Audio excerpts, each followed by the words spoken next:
Assalamualaikum warahmatullahi wabarakatuh.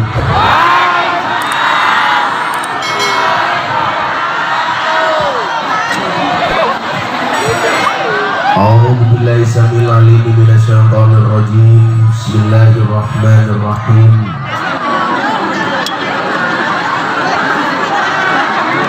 Man amila sholihan min dzakarin aw untha wa huwa mu'minun falanuhyiyannahu hayatan thayyibah wa lanajziyannahum ajrahum bi ahsani ma kanu ya'malun.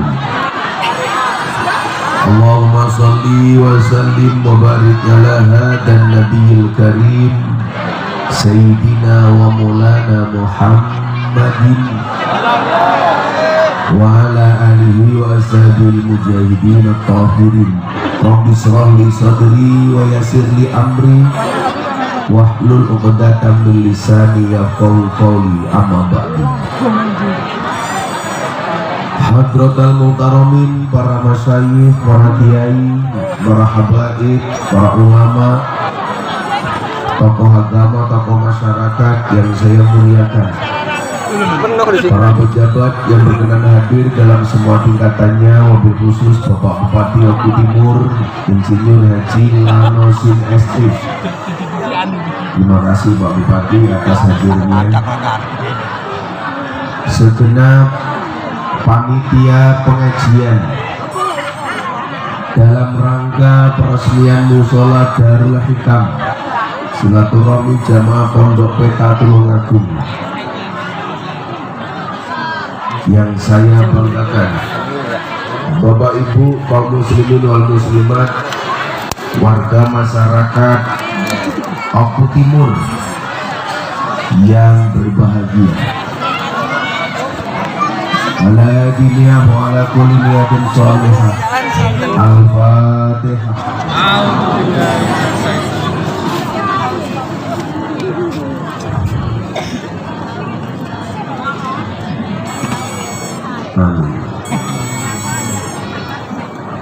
Beli jamur bakule perawan,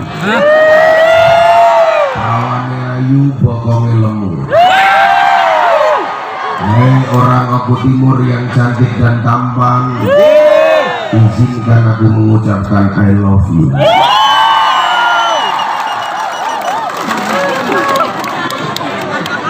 Alhamdulillahirrabbilalamin, dan puji syukur kepada Allah Subhanahu wa Ta'ala. Pagi menjelang siang ini kita bisa bertemu di suatu majelis MKK, Majelis Kebun Karet.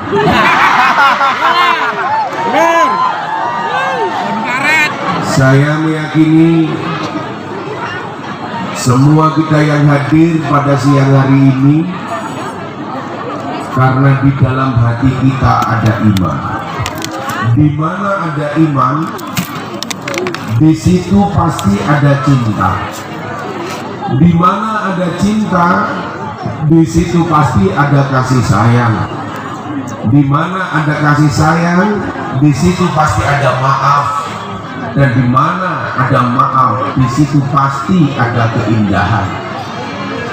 Suasana indah siang hari ini berangkat dari iman dan cinta.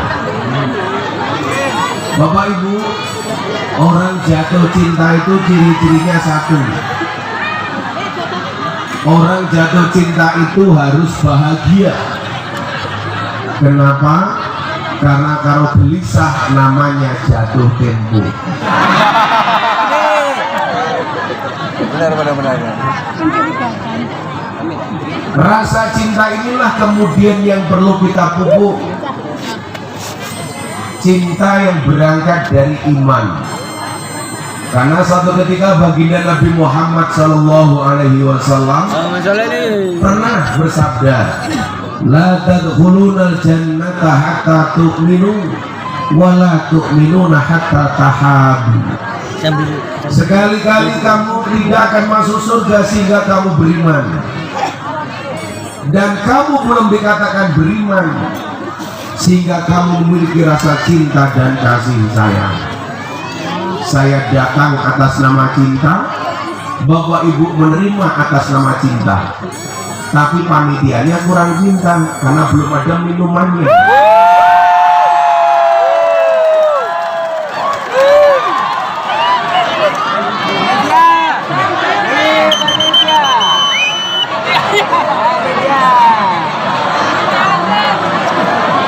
Kenapa nih dia?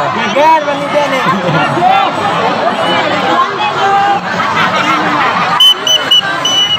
Ampun duduk ini. Sallallahu alaihi Muhammad.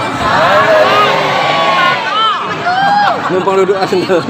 Yang saya dudukkan minuman bukan makanan, goblok.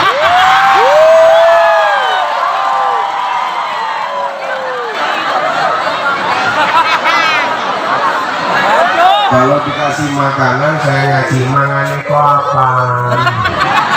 Kan nggak bisa makan toh cowok.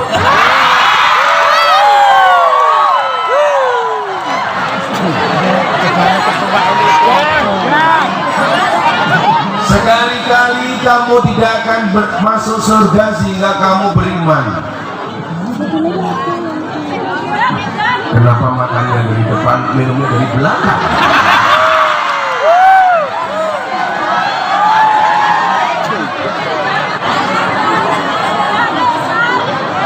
Biasanya degen. Biasanya degen. Lopo yang saya cari itu degan dan kopi.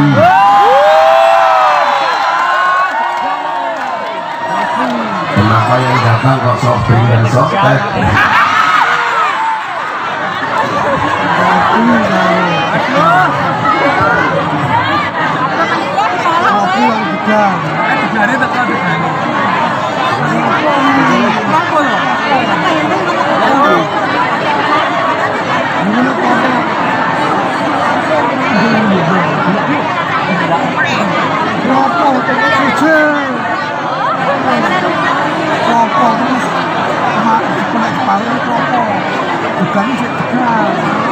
Cari nanti bang.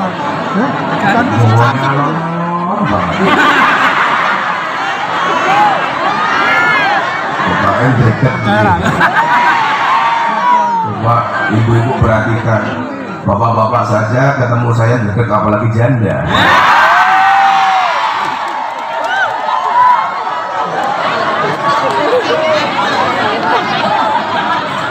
Gua sama gak kurang minggat.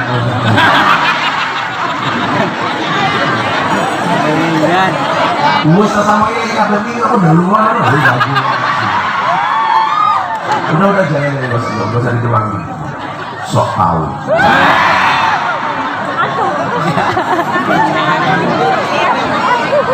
Sekali-kali kamu tidak akan masuk surga sehingga kamu beriman. Nah Bapak Ibu, orang beriman itu tentunya orang yang senantiasa menjaga kebersihan hatinya, karena hati yang bersih sajalah yang akan dimasuki oleh para malaikat dan Allah. Qalbun mu'min baitullah. Iman di dalam hati buahnya adalah kasih sayang. Apa ya? Ya, ganti-ganti ya. Salah Nanti kalau satu jauh ganti-ganti ya. yang menjadi Kalau ini kan penyebab dekatkan lagi. kenapa akhir-akhir ini kita sering baca di media sosial, media massa, sesuatu yang kurang mengenakkan adalah berangkat dari hati yang tidak memiliki rasa cinta dan kasih sayang. Makanya tidak dikatakan beriman kalau dia tidak mempunyai rasa cinta dan kasih sayang. Contoh yang paling gampang, suara saya agak bindeng. Saya sudah 3-4 hari sakit sebelum saya berangkat ke Kalimantan. Hari Jumat saya masih ada acara di Surabaya, nasihat pernikahan anaknya Kiai Asep Halim, Kiai paling kaya se-Indonesia, dari Mojokerto. Pulang dari nasihat pernikahan, karena dari dulu saya spesialis nasihat pernikahan, makanya banyak artis dan pejabat kenapa kalau menikah yang memberikan nasihat saya.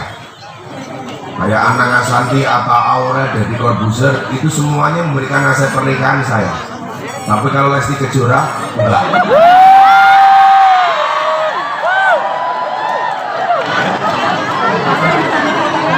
Kalau Rizky Bilar ngaji sama saya, iya. Tapi pas nikah yang nasihat pernikahan bukan saya. Ibu-ibu, aku nggak usah ikut-ikutan, ambil saja hikmahnya. Hikmahnya apa? Jadi perempuan jangan terlalu kurus, gampang dibanting.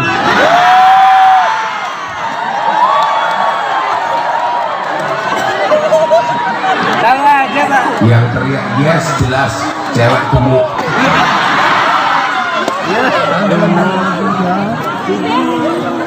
Pulang dari Kiai Asep, saya ke rumah sakit, badan saya sudah drop. Saya tes COVID, alhamdulillah negatif. Walaupun sekarang COVID sudah kehilangan wibawanya, tidak mematikan.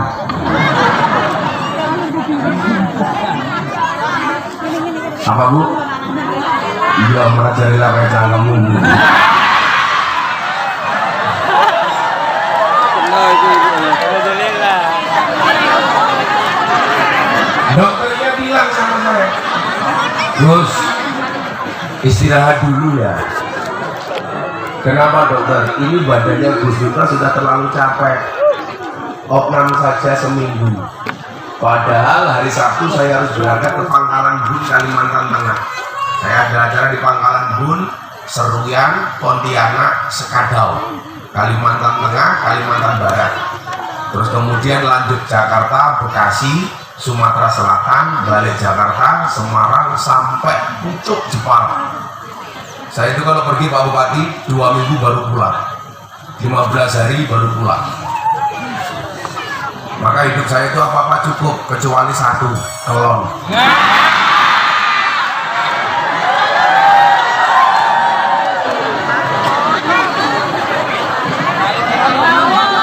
Kalau kayak Pak Bupati kan enak pengajian, duduk di depan sambil ngerokok. Muah.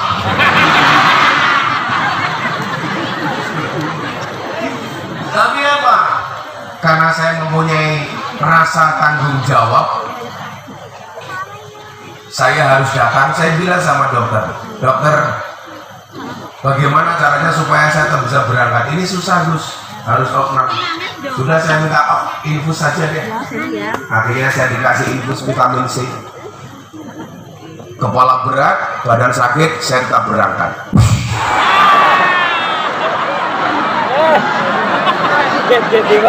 Naik pesawat. Ya Pak, nggak jangan gitu Mbak. Kaget nih. Sampai ada ambulan. Disitulah kemudian kita memahami bahwa orang beriman itu ciri-cirinya adalah kepasrahan kepada Zat yang Maha Kuat. Manusia itu lemah, harus minta tolong kepada yang kuat. Siapa? Allah yang Maha Kuat. Maka ketika dikatakan hasbunallah wa ni'mal wakil, ni'mal maula wa ni'man nasir, lanjutannya apa? Wala haula wala quwwata illa billahi aliyil azim. Saya bilang, badan saya boleh capek, kepala saya boleh sakit, tapi hati saya nggak boleh sakit. Badan saya boleh sakit, tapi hati saya harus sehat. Sehingga apa? Seberat apapun persoalan, ketika hatinya sehat enteng. Maka saya bilang, hati yang riang adalah obat. Maka saya berharap mudah-mudahan saya sowan ke majelis kebun karet ini. Mudah-mudahan saya pulang ke Jakarta jadi obat. Amin. Jangan pernah merasa kuat. Saya pernah punya banyak sekian teman-teman preman besar. Matinya mohon maaf tidak karena dibacok, tidak karena ditembak, dicopot nyamuk. Malaria. Begitu kena nyamuk, cikungungnya selesai, malaria selesai. mau sehebat apapun. Makanya kemudian Allah menggambarkan dalam Al-Quran apa? Innallaha la yastahyi ayyadriba masalam ma ba'udatan fama fawqaha. Allah tidak pernah malu bahkan membuat perumpamaan seperti nyamuk atau bahkan lebih kecil daripada nyamuk. Nyatanya apa? Banyak orang besar justru jatuh hanya gara-gara nyamuk. Saya punya teman preman paling besar se-Indonesia, namanya Hercules. Ini anggotanya ada 1 juta orang. Pokoknya di Indonesia di mana ada preman itu rata-rata akhirnya ikut pengajian sama Gus Miftah. Dulu dia ditembak dari jarak 2 meter nggak apa-apa Pak, cuman matanya pecah, tapi nggak mati. 2 meter kena mata, diganti kelereng. Badannya sudah berkali-kali dibaca orang, mau nggak mati? Enggak. Kenapa mau nggak mati? Belum dikehendaki mati oleh Allah. Ini preman Tanah Abang yang paling besar. Tapi satu saat telepon saya, "Bang, saya di rumah sakit. Kenapa mau digigit nyamuk?" Ditembak nggak mati, dicapet nyamuk, selesai. Artinya apa? Kenapa kita tidak boleh merasa kuat? Karena yang kuat itu hanya Allah. Hari ini Banser mau maaf. Kamu makan apapun masih enak, disyukuri. Tapi kok Banser cuek sih? Gimana nggak kuat?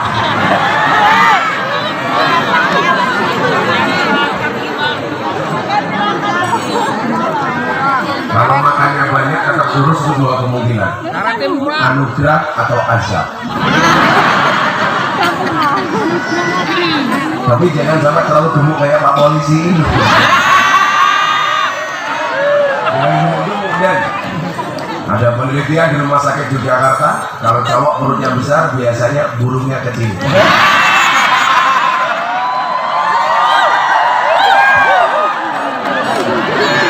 Saya dulu lebih gemuk daripada bapak polisi kita ini. Saya dulu beratnya 108 kilo. Tapi gara-gara ada penelitian itu, cowok perutnya besar, perutnya kecil, maka saya berusaha mengecilkan perut saya. Jadi mohon maaf, kalau cowok perutnya besar, burungnya kecil, sekarang Gus Miftah perutnya kecil, berarti burungnya. Ya bener.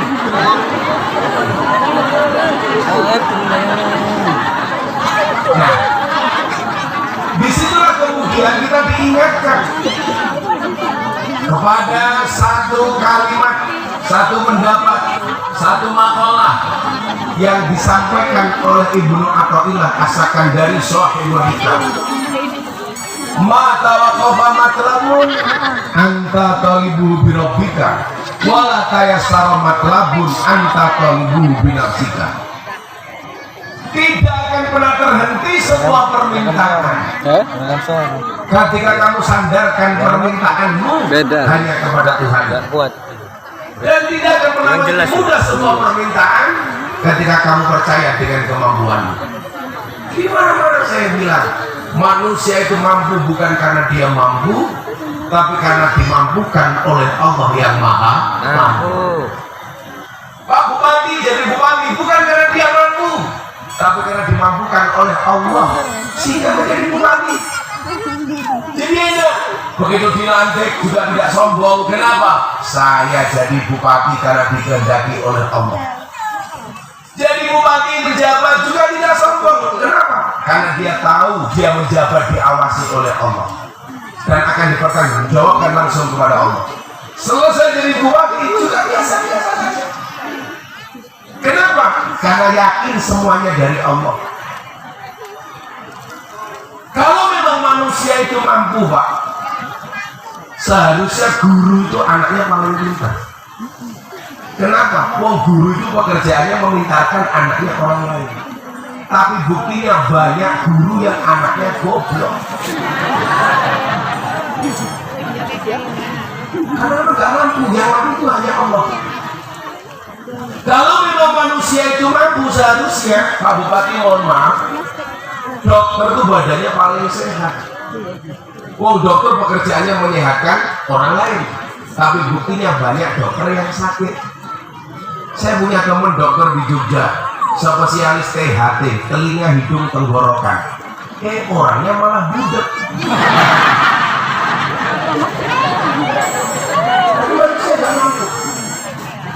Kalau memang manusia itu mampu, seharusnya apa? Polisi itu rumahnya paling aman.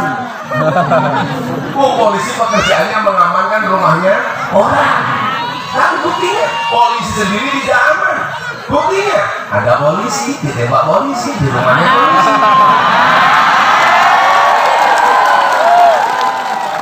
Berarti apa? Polisi sendiri juga tidak mampu kecuali dimampukan oleh Allah yang Maha Mampu. Cuman pesan saya satu, Bapak Ibu masyarakat harus fair. Jangan menganggap semua polisi itu seperti Sambo. Kasihan polisi-polisi yang baik. Wallah, dari sekian ratus ribu polisi, saya meyakini lebih banyak yang baik daripada yang kayak Sambo. Betul? Coba Anda bayangkan kalau aku timur setahun nggak ada polisi sama sekali, apa yang terjadi? Ada polisi saja masih banyak karet hilang. Apalagi kalau nggak ada polisi, pasti banyak barang hilang, banyak perawan metau. Tadi sama kamu. Banser. Kalau memang manusia itu mampu, seharusnya nyuwun sewu. Kuli bangunan itu rumahnya paling bagus. Kok pekerjaannya membuatkan rumah orang.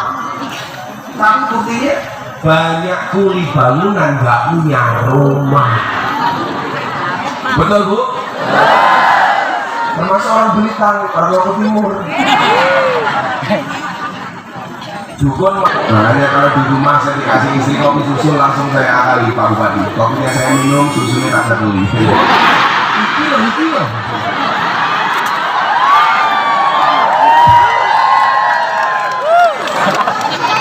Oh bingung saja. Kamu jangan emosi.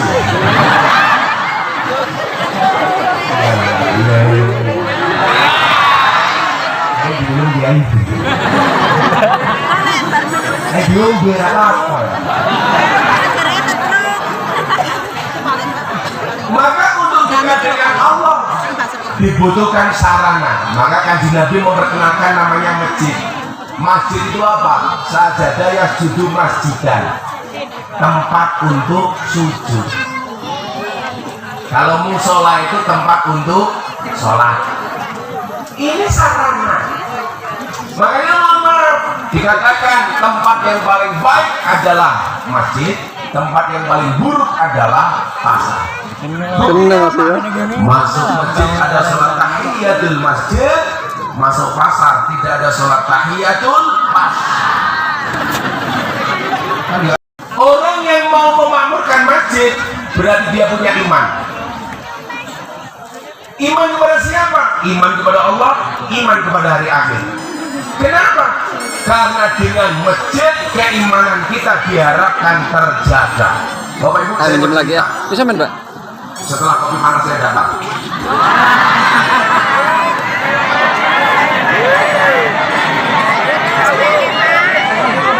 Bapak Ibu selawat baru cetek ini. Gasnya habis. Orangnya geni.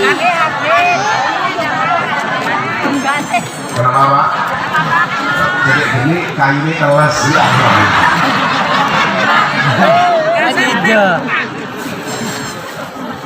Satu minggu setelah Deddy Corbuzier Masjid Islam, saya ajak Jumatan di Bintaro sektor 9. Pulang Jumatan kita bikin podcast di YouTube-nya Mas Deddy. Ini lucu, perjalanan pulang kita dikejar wartawan.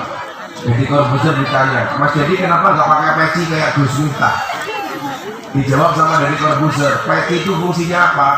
Wartawan jawab, untuk nyegat rambut.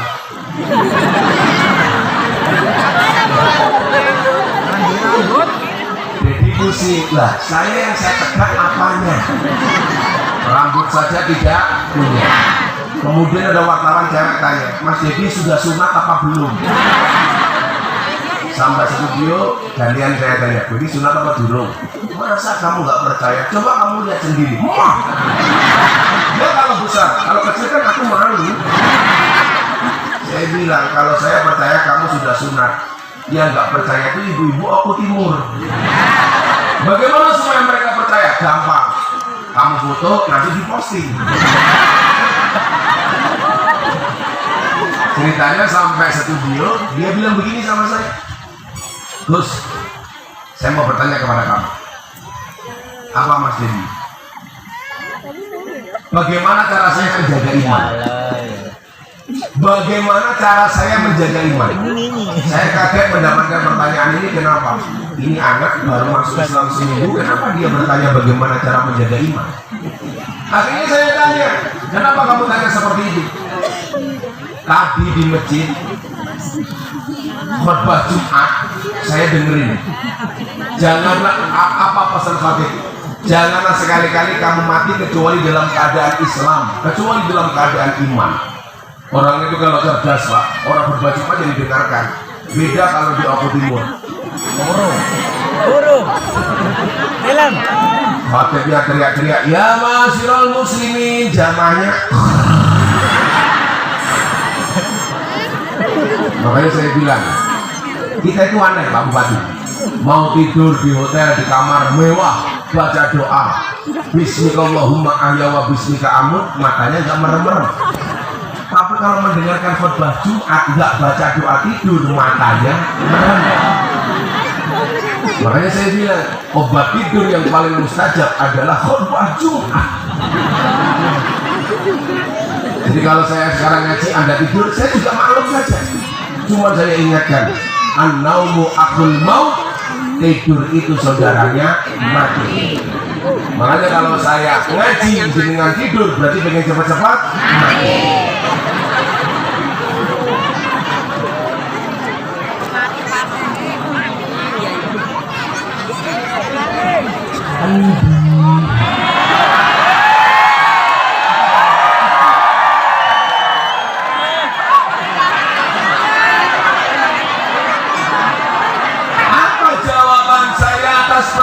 Saudara Deddy Corbuzier, saya jawab, Mas Deddy, benar kamu belajar Islam dari saya. Benar kamu masuk Islam yang menuntut syahadat saya. Benar kamu anggap aku guru kamu, iya. Tapi yang perlu kamu ingat satu, Allah menciptakan hidayah, juga menciptakan musuh. Siapa musuhnya setan? Innahu lakum aduwwum mubin. Setan itu adalah musuh kamu yang paling nyata. Saya bilang, setan itu tidak mencuri rumahmu. Setan itu tidak mencuri kebun karetmu. Tidak mencuri sertifikatmu. Tidak mencuri tabungan dan depositomu. Tapi setan itu senantiasa mengintai imanmu dan berusaha mencurinya darimu. Kenapa? Karena setan tahu harta yang paling berharga bagi seorang muslim adalah iman. Makanya saya bilang, janganlah kamu mati kecuali dalam keadaan iman. Nah, supaya iman dan Islam kita tidak dicuri, bagaimana caranya? Minta tolong kepada Allah. Karena yang bisa menjaga iman itu hanya Allah. Maka Bapak Ibu mau saya sampaikan, kenapa kok kita harus punya masjid, punya musola? Yang setiap hari ke masjid saja itu belum tentu bisa menjaga imannya, apalagi yang nggak pernah ke masjid. Maka saya bilang, jangan menunggu tua baru ke masjid, tapi ke masjidlah sampai kamu menjadi tua. Jangan bersedekah nunggu kaya, tapi sedekahlah sampai kaya. Coba saya mau tanya, kalau pengajian gini, Bapak Ibu punya dompet ada 100.000, 50.000, 1.000, ada kotak infak datang. Kira-kira yang kamu masukkan 100.000 apa 1.000?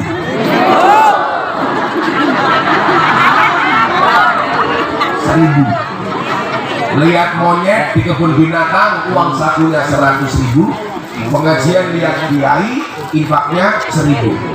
Berarti mohon maaf, lebih mahal kiai apa Mau kapal ya? monyet? Kapal enggak? Anda lebih menghargai Gejeng nggak? kiai apa monyet? Apanya? Mau digeser enggak? Ayo ngomong monyet.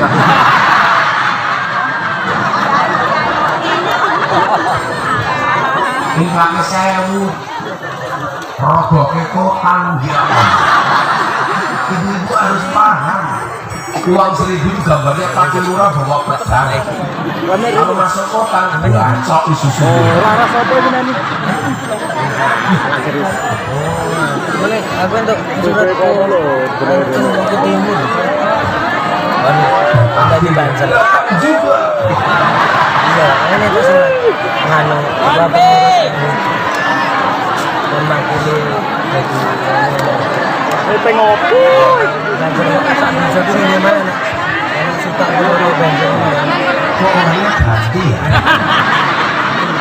Jangan yang kita sampai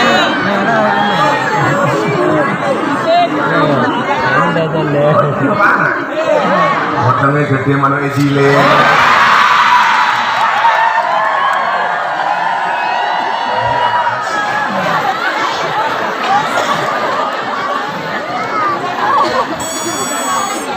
Kok jaluk ki ngopo iki? Kayaknya sarungnya gajah duduk. Dibuka sarungnya muncul belalainya.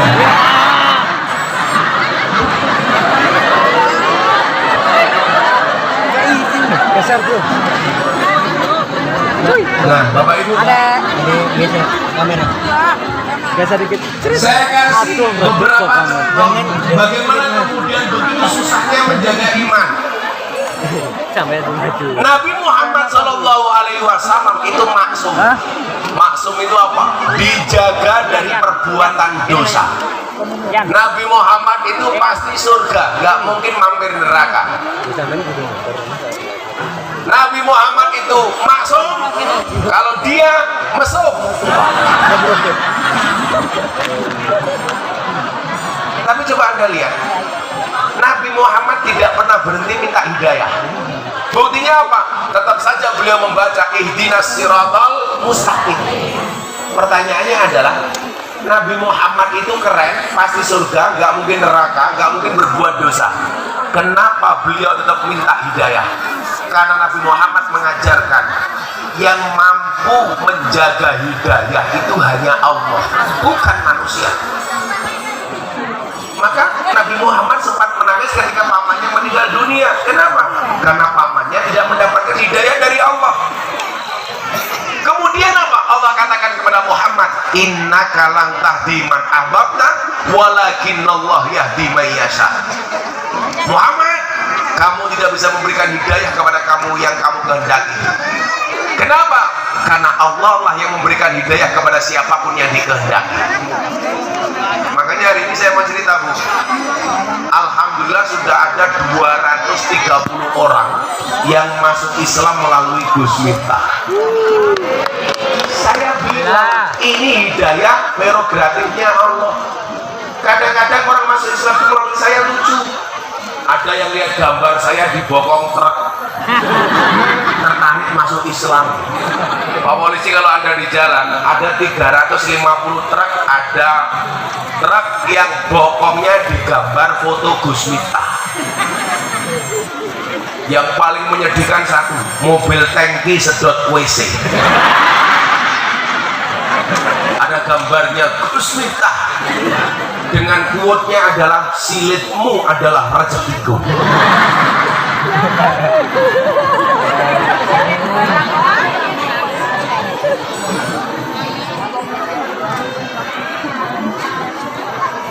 Kenapa, Bu? Kipasnya diturunkan? Karena aku sumu.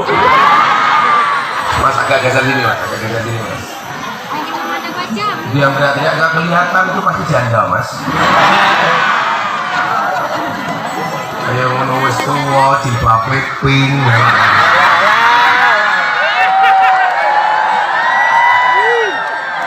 Menjijikan.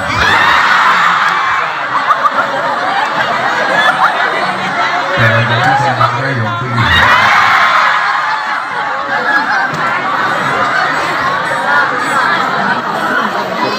Sallu ala Nabi Muhammad.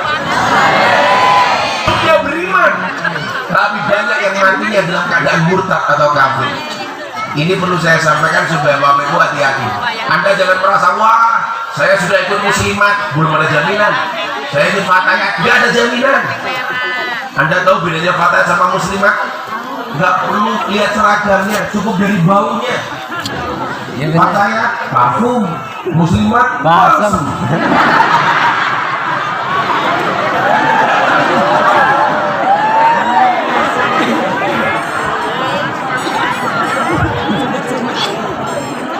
Kalau fatayat itu biasanya kelasnya SMK, setengah tua yang kencang. Kalau muslimat SMM, setengah tua yang modal.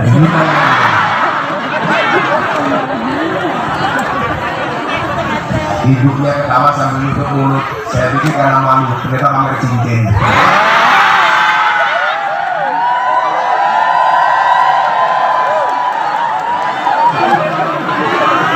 Kayak begini, aku juga punya.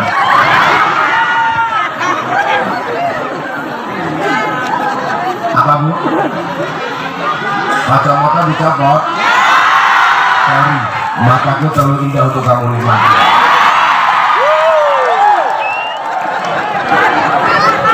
Kok kamu nafsu banget sama aku? Ini cowok apa? Sorry Pak Bupati, kalau kacamata saya copot, janda pingsan Pak.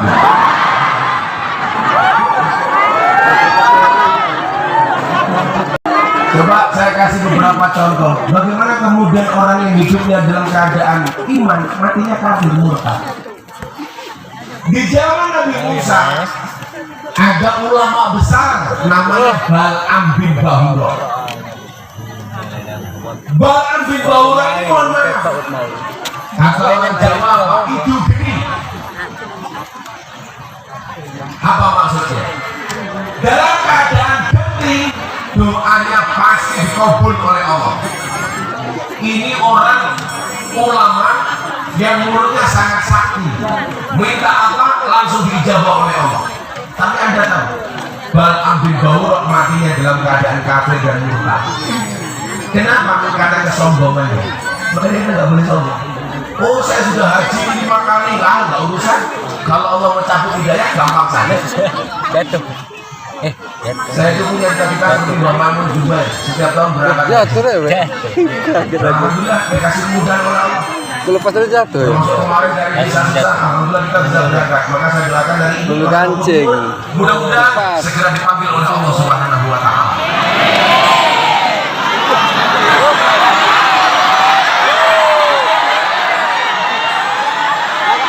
Belum selesai sudah amin. Segera dipanggil oleh Allah untuk ibadah haji dan umroh. Kamu kesusu. Segera dipanggil oleh Allah, amin.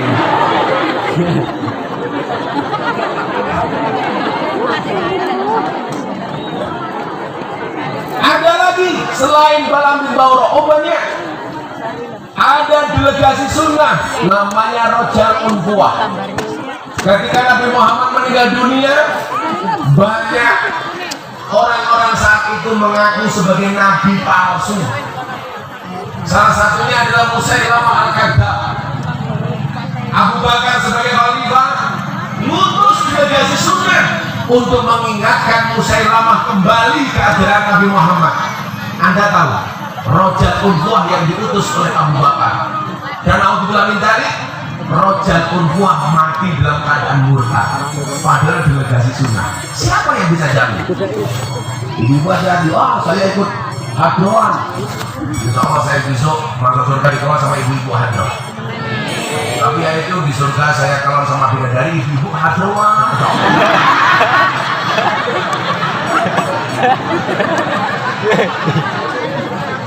Malah kurang aja. Banyak juga kusita kalau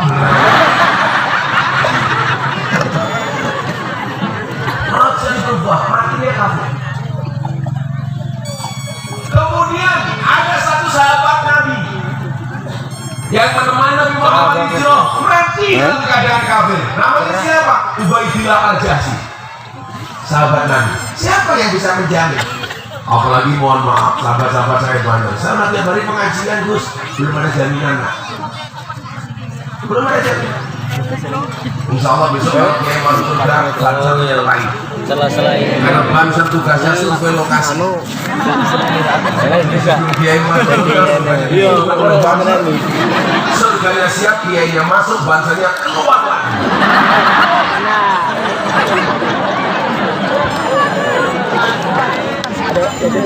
Tapi saya salut sama Banser. Saya kemarin tadi di mana Gus? TNI Polri apa Banser? Oh Banser. Kenapa Gus? TNI Polri banyak SK-nya masuk bank untuk hutang. Banser nggak ada SK-nya yang masuk bank. Kenapa? Karena nggak laku.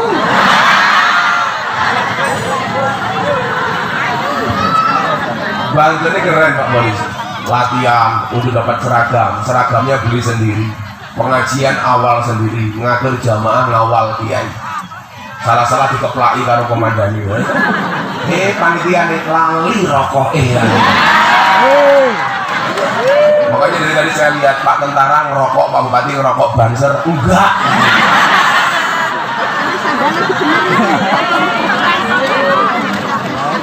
Ini kalau Banser kayak gini di Jogja namanya Irma. Ireng nih, Masya Allah.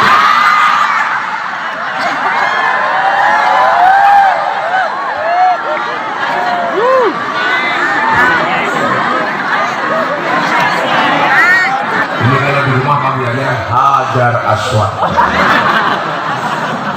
Kalau saya kasih ya, amin. Ubaidillah Al-Jasi, sahabat Nabi, Nabinya kami. Satu lagi. Seseorang yang ditanya oleh Imam Al-Qurtubi, seorang muadzin, bilang tukang adzan. 5 waktu dalam sehari dia adzan, Pak. Subuh dia yang adzan, asar, zuhur, maghrib, isya dia adzan. Orang dulu itu kalau adzan karena nggak ada speaker, nggak ada toa, itu adzannya di atas menara. Suatu saat dia adzan, Allahu Akbar, Allahu Akbar. Di bawah ada cewek cantik lewat, SD, semok depan, semok belakang. Susu pantat. Ini susu pantat yang bikin gemeter. Kalau ibarat mobil Gus Miftah ini Suzuki Vitara, sungguh-sungguh lelaki vitalitasnya tiada tara. Kalau Pak Bupati ini GL Pro, genjot langsung protol.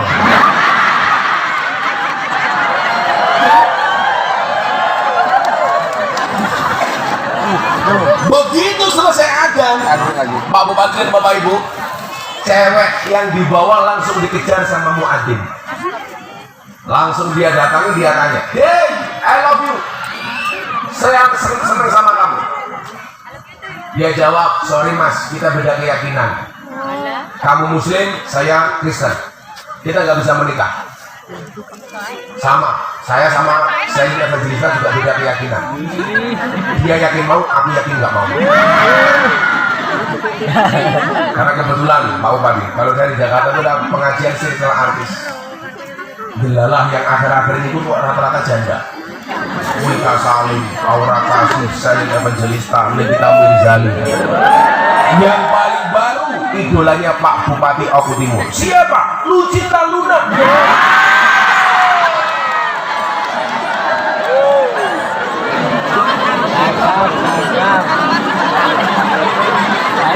Kelihatannya cantik Pak Bupati. Waktu saya peluk, subhanallah, businya metu.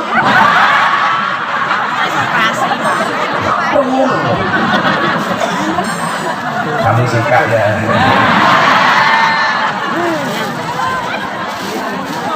Akhirnya apa yang terjadi? Dikejar sama laki-laki ini. Pokoknya aku suka sama kamu. Gak bisa mas, kita beda keyakinan, beda agama. Akhirnya sang muadzin tanya, apa syaratnya supaya saya bisa menikah dengan kamu? Sang cewek bilang, kita beda agama mas. Kalau kamu ingin menikah dengan saya, tinggalkan Islam, masuk Kristen. Karena cinta sudah melekat, tai kucing rasa sudah pernah. Akhirnya apa Pak? Dia tinggalkan Islam, masuk Kristen. Singkat cerita, mereka berdua menikah. Malam pertama dia naik ke atas, mau turun Pak, mohon maaf, kepleset, mati. Jadi mohon maaf, dia kehilangan Islam belum sempat cike-cike. Pak Bali tahu cike-cike itu apa? Saya pengajian di Taiwan tahun 2017, pertama kali ngaji ke Taiwan. Selesai ngaji saya pulang ke hotel, ada bapak datang di depan hotel, bapak bilang begini, cike-cike. Karena saya nggak tahu artinya, saya bilang. Bapaknya bilang lagi, cike-cike. Akhirnya saya jawab, yes, cike-cike. Padahal saya nggak tahu artinya apa itu. Selesai ngomong seperti itu, saya masuk kamar. Kamar saya diketuk pintunya. Woi, cike-cike, saya bantu kok canggung cike-cike. Akhirnya saya telepon panitia pengajian di Taiwan. Waktu itu di kota Kaohsiung. Akhirnya saya tanya, ini ada orang ketemu saya ngomong cike-cike, kenapa saya dikejar ke kamar? Nah tadi Gus Miftah jawab apa? Yes, alah Gus, cike-cike ini Gus Miftah ditawani kelon. Ya saya jawab, yes. Coba kalau saya tahu artinya, saya jawab, oke.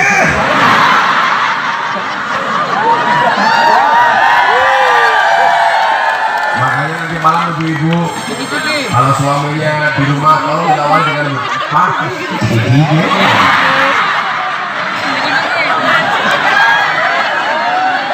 nanti malam Pak Bupati pulang ketemu ibunya langsung teriak, cike-cike.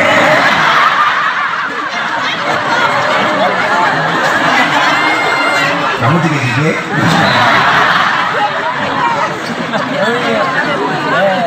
Itu bahasa Taiwan kan? Jadi kalau ngomong Taiwan habis nalar apa?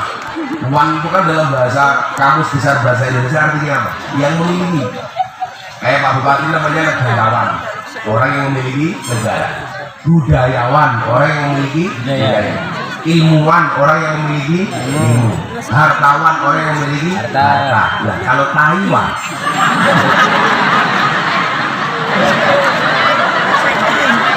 orang yang memiliki iman.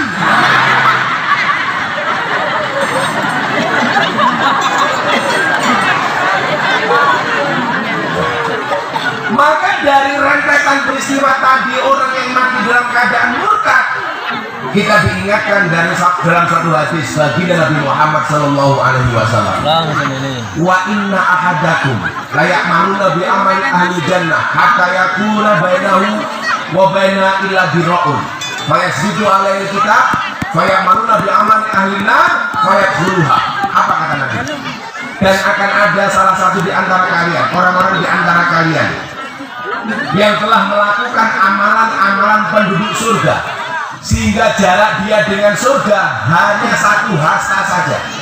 Nikmatnya surga sudah dilihat oleh matanya, baunya surga sudah dicium oleh hidungnya, tapi mohon maaf, catatan takdir merubah hidupnya. Di akhir hidupnya dia melakukan amalan-amalan penduduk neraka, fayadkhuluha, dan Allah memasukkannya ke dalam neraka. Jadi Anda jangan sombong, saya sudah beriman, saya sudah Islam. Hati-hati. Maka kenapa setiap kita berdoa minta dimatikan dalam keadaan husnul khatimah?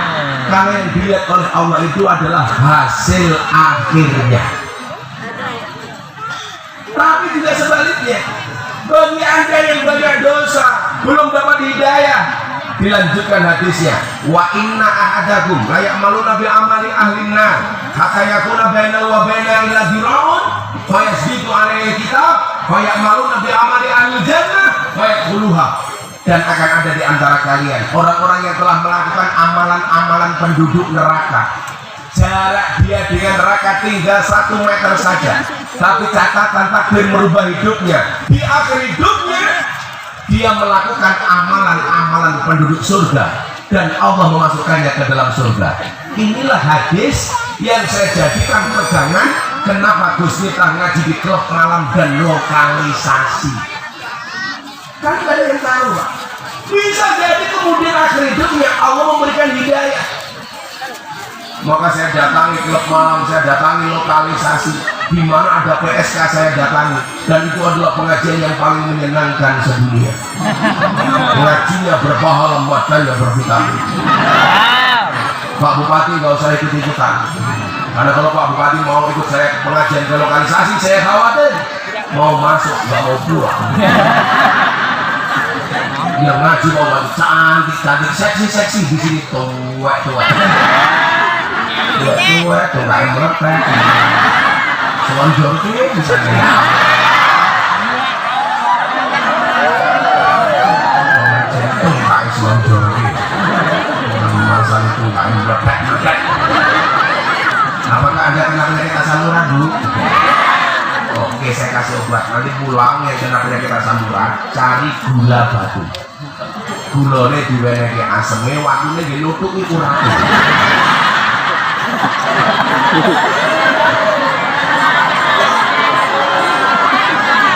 Remuk dengkulmu.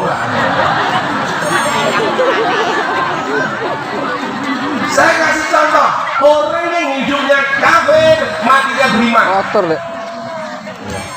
Ada seseorang namanya Husairin bin Abdul Azhar. Ini orang non-Islam, tapi dia mencintai Nabi Muhammad. Suatu ketika dia ketemu Nabi Muhammad, dia mengatakan, "Ya Nabi, I love you full. Muhammad, aku mencintai kamu dengan sepenuh hati." Sama lah, ini badan saya meriang gak enak, tapi saya cinta datang ke sini. Ingat, Bapak Ibu Oko Timur, cintaku padamu seperti air kencing di dalam kolam renang. Maksudnya apa? Wujudnya tidak nampak, tapi hangat yang bisa dirasakan.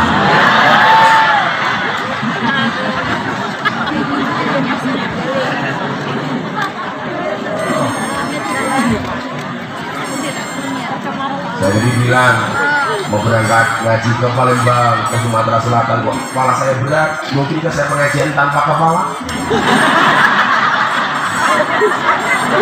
Saya minta kepala saya istirahat dulu.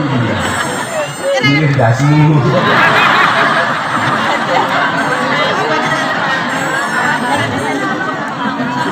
Kemudian apa? Karena dia bilang tidak sama Nabi, dia minta petunjuk kepada Nabi. Nabi, saya mencintaimu, bagaimana? Ya kalau kamu cintaku, untuk kamu syahadat. Mau syahadat? Akhirnya dia bersyahadat, asyhadu an la ilaha illallah wa asyhadu anna muhammadar rasulullah. Selesai syahadat, dia bertanya kepada Nabi, Nabi, apakah saya harus sholat? Oh tidak, kenapa? Belum saatnya. Makanya polisi, serajin-rajinnya Anda beribadah, tolong Jumatan cukup sekali, hari Jumat saja. Jangan berlebihan, Jumatan setiap hari, ya, nggak boleh. Ini telat, baru paham. Akhirnya apa? Husairin bin Abdul Azhar minta petunjuk. Terus saya harus ngapain Nabi? Saya bersama para sahabat dan mujahid mau berperang fisabilillah. Mau nggak kamu ikut? Siap, saya ikut Nabi. Akhirnya perang, dandeng-dandeng, Husairin mati.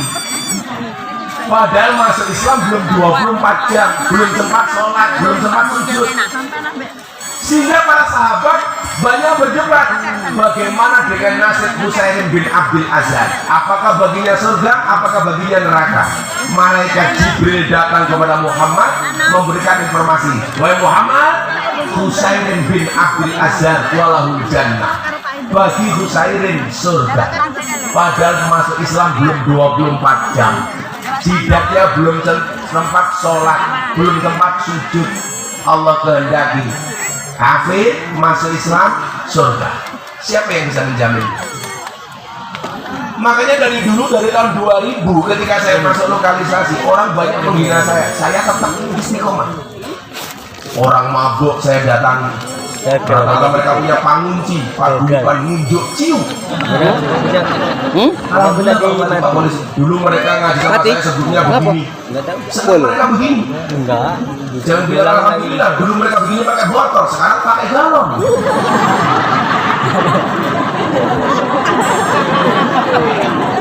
Ya sholat kok. Saya tuh dulu sabar banget Pak. Di Malioboro ada anak-anak mabuk, saya datangi. Ngopo cang? Mabuk Gus. Yuk, besok pagi sholat subuh yuk sama Gus Miftah. Oke Gus, tapi ini mabuknya kurang, buat tambahin. Oke, tak tambahin. Tapi janji ya, besok subuhan siap Gus. Akhirnya subuh, Allahu Akbar, ajak wudhu. Malah nguyuh kayak ngomong. Orang mabuk gimana?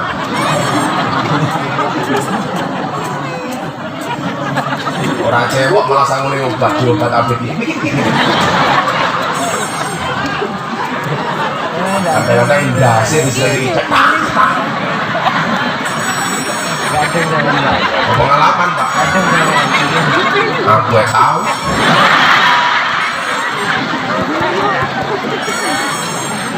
Kalau siapa namanya ini? Sodik ini dulu kalau kencing sangunya ilmu tutul kayak tiang listrik. Ya terus itulah yang terjadi. Dia kan aslinya sodiknya putih, tapi gara-gara ngunyuh tutul ke tiang listrik, ya terus jadi ireng. Kemudian malah,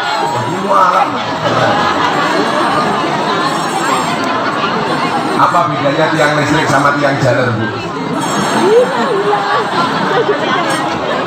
Bedanya tiang listrik sama tiang jalan. Tiang listrik itu madani, tiang jalan metengi.